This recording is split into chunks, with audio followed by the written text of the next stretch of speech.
Ca mắc mới Covid-19 tăng mạnh, vượt 26.000 F0 trong ngày. Ngày 10 tháng 2, cả nước ghi nhận số mắc mới Covid-19 tăng vọt với 26.032 F0 tại 61 tỉnh thành. Hà Nội tiếp tục chuỗi ngày dài dẫn đầu cả nước số mắc mới trong ngày. Tính từ 16 giờ ngày 9 tháng 2 đến 16 giờ ngày 10 tháng 2, trên hệ thống quốc gia quản lý ca bệnh Covid-19 ghi nhận 26.032 ca nhiễm mới, trong đó 9 ca nhập cảnh và 26.023 ca ghi nhận trong nước, tăng 2.070 ca so với ngày trước đó tại 61 tỉnh thành phố. Có 8.264 ca trong cộng đồng. Hà Nội tiếp tục dẫn đầu cả nước với 2.887 F0 mới trong ngày.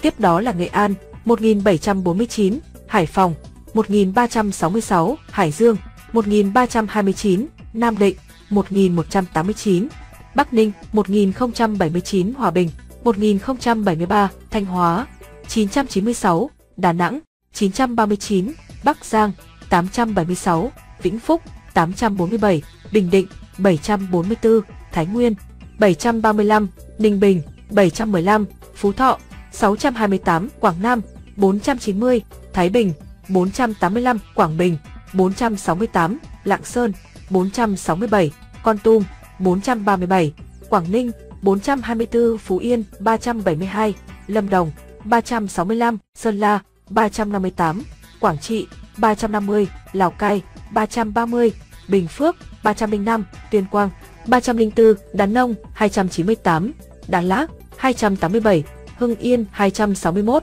Thừa Thiên Huế 246, Khánh Hòa 244, Thành phố Hồ Chí Minh 241, Hà Nam 223, Yên Bái 197, Quảng Ngãi 196, Bà Rịa, Vũng Tàu 187, Cà Mau 171, Cao Bằng 146, Điện Biên 141, Hà Giang 128, Lai Châu 89, Bắc Cạn 85, Bạc Liêu 82, Bình Thuận 80, Vĩnh Long 69, Bến Tre 63, Long An 39, Bình Dương 36, Hà Tĩnh 33, Trà Vinh 30, Hậu Giang 26, Tây Ninh 22, Đồng Tháp 20, Cần Thơ 19, Đồng Nai 18, Kiên Giang 17, An Giang 10, Ninh Thuận 9, Tiền Giang 3. Các địa phương ghi nhận số ca nhiễm tăng cao nhất so với ngày trước đó. Hòa Bình tăng 1.055 ca, Bắc Giang tăng 377 ca, Lạng Sơn tăng 352 ca. Trung bình số ca nhiễm mới trong nước ghi nhận trong 7 ngày qua là 18.077 ca ngày.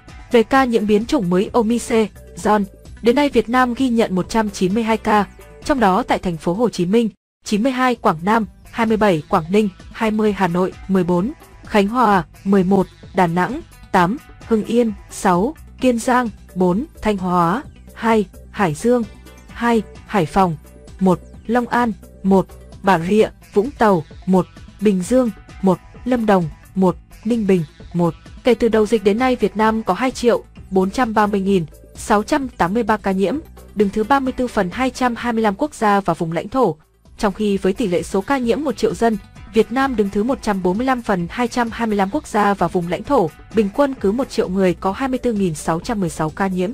Trong đợt dịch thứ 4, từ ngày 27 tháng 4 năm 2021 đến nay, số ca nhiễm mới ghi nhận trong nước là 2.423.553 ca, trong đó có 2.203.777 bệnh nhân đã được công bố khỏi bệnh.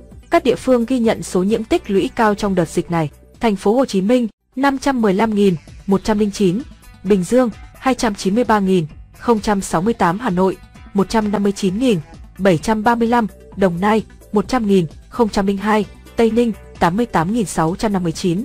Về tình hình điều trị, trong ngày có 9.992 bệnh nhân được công bố khỏi bệnh, nâng tổng số ca được điều trị khỏi lên 2.206.594 trường hợp.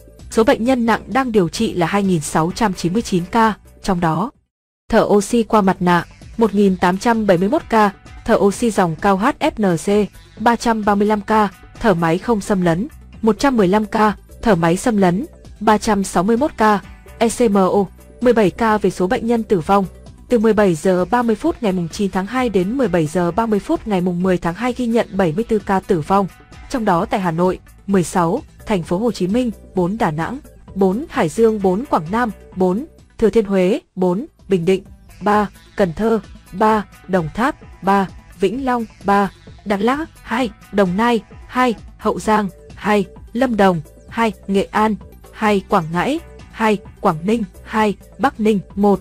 Bình Thuận, 1. Cao Bằng, 1. Đắk Nông, 1. Hà Giang, 1. Hà Nam, 1. Khánh Hòa, 1. Long An, 1. Ninh Bình, 1. Sóc Trăng, 1. Thái Nguyên, 1. Tiền Giang, 1. Trung bình số tử vong ghi nhận trong 7 ngày qua là 89 ca ngày. Tổng số ca tử vong do Covid-19 tại Việt Nam tính đến nay là 38.688 ca, chiếm tỷ lệ 1,6% so với tổng số ca nhiễm. Đến nay, số ca tử vong do Covid-19 tại Việt Nam xếp thứ 24 phần 225 vùng lãnh thổ. Số ca tử vong trên 1 triệu dân xếp thứ 129 phần 225 quốc gia, vùng lãnh thổ trên thế giới.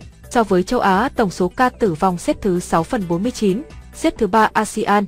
Tử vong trên 1 triệu dân xếp thứ 24 phần 49 quốc gia, vùng lãnh thổ châu Á, xếp thứ 4 ASEAN.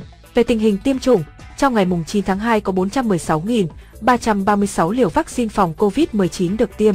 Như vậy, tổng số liều vaccine đã được tiêm là 184.129.785 liều, trong đó tiêm mũi 1 là 79.162.150 liều, tiêm mũi 2 là 74.486.438 liều, tiêm mũi 3, tiêm bổ sung tiêm nhắc và mũi 3 liều cơ bản là 30.481.197 liều.